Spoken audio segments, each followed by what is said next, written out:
Right, while I'm talking about privacy laws, I'm gonna light a cigarette just because it's by someone that make negative and wrongful comments on my videos.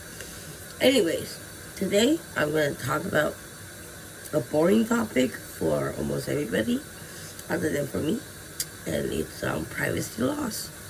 Listen to the background; you might hear something if you have the same hearing like me.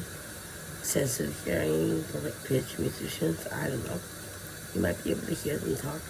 Anyways, privacy laws in Canada that govern electronic medical records, EMR. My EMR was stolen and sold on the black market. And a lot of shit happened. Alright, first, federal privacy law. It's called PIPEDA, Personal Information Protection and Electronic Document Act. PIPEDA is Canada's core federal privacy law for private sector organizations and governs handling of personal information, including in digital formats. It applies to how organizations collect, use, and disclose personal information in commercial activities and include general principles like accountability, identifying purposes, consent, limiting collection, use, and retention, safeguards, access rights, as well as the identification of the data for research purposes. In the context of EMRs, if an EMR vendor or clinic engages in commercial activity and is not governed by a more specific provincial law, PIPEDA applies to how patient data is handled, and it is federal. So, what's important? PIPEDA may not apply if there is a provincial law that's been declared substantially similar to PIPEDA. So like Ontario also has a law as well. It's called PIPEDA, which I'll talk about it later. That actually, how do you say that? It overrides or, overpowers. I don't know what's the legal word for it. I'm sorry. The provincial law can overpower the federal law as well, or they can be combined both together. Alright, so I lost where I was. I'm getting really bad at this. Alrighty.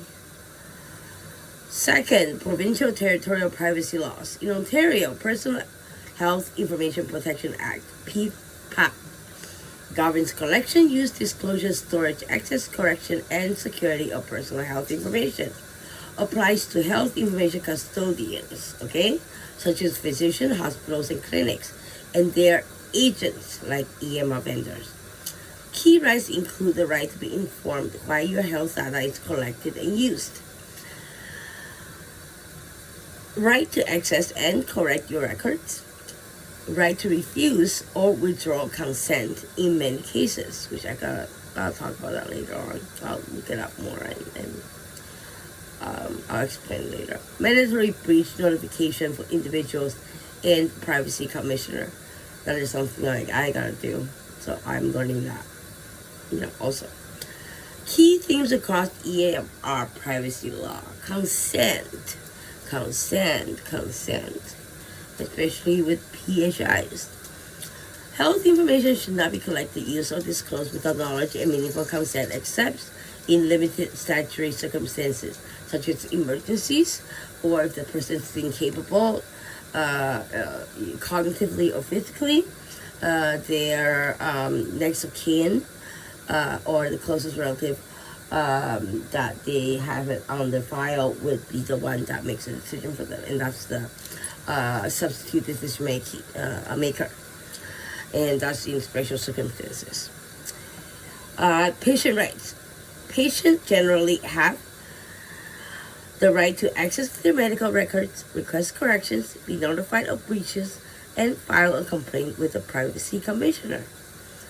The custodian's responsibility, okay? The custodians actually used more in the States than in Canada, but anyways, healthcare providers such as physicians, clinic, hospitals are typically defined as custodians of health information and are directly responsible for compliance. Okay? Lastly, not lastly, vendor.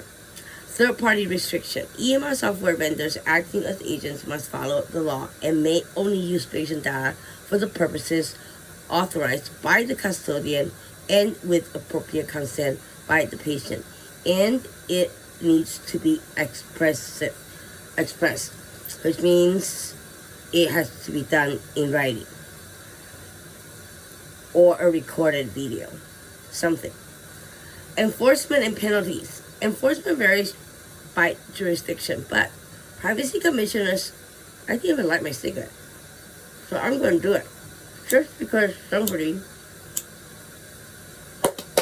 who raped me put it on YouTube. Anyways, privacy commissioners can investigate complaints and issue orders. Ontario has introduced administrative penalties such as fines for breach reporting failures and unauthorized disclosures.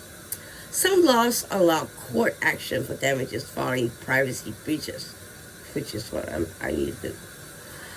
What doctors and clinics must legally. Wow, I am way over 5 minutes. Alright, we're going to end this episode and right now, and I will talk about physician's responsibility in another episode. Thank you.